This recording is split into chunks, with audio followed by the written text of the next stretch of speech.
Alors, le quatrième niveau c'est le niveau vraiment qui montre que quelqu'un a déjà pris l'allure, une bonne allure pour être un bon leader.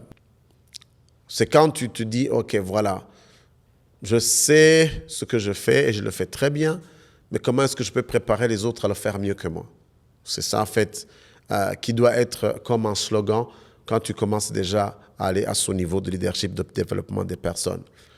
Alors là, ce n'est plus la production, c'est la reproduction. Donc, quelque part, tu te reproduis, tu transfères avec aussi un désir que ce que tu vas donner va te permettre va permettre à l'autre à qui tu le donnes de faire mieux que tu as fait. Quand tu veux vraiment que des gens que tu es en train de transférer les connaissances soient seulement limités là où tu es arrivé, tu n'es pas un bon leader.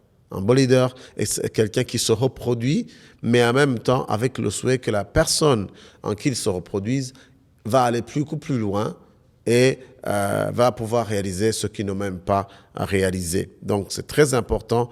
Alors, les gens vous suivent parce que vous avez pour ce que vous avez fait pour eux. Donc, c'est-à-dire, qu'est-ce que tu as fait pour moi? Il y a quelque chose que tu as fait dans ma vie qui fait que je te suive. Tu m'as transféré quelque chose. Tu m'as donné ton ADN. Il y a quelque chose que nous avons en commun. 2 Timothée 2, on dit ceci, « Ce que tu as entendu de moi, confie-le à des personnes fidèles qui soient capables à leur tour d'en enseigner aux autres. D'enseigner aux autres. » Ça veut dire que le moment où tu sais quelque chose, il ne faut pas le garder pour toi-même. Il faut aussi le partager avec les autres.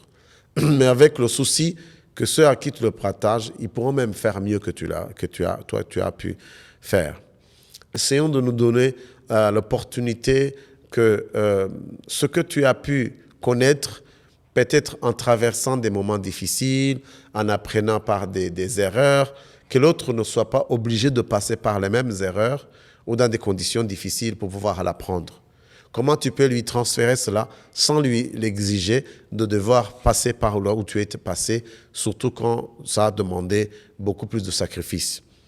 Donc là, quand il faut se préparer ou se développer dans ce leadership, dans ce niveau de leadership, de reproduction, ce leadership de développement des personnes, il faut penser à investir du temps dans la formation de ses disciples et leaders et encourager, déléguer et faire grandir.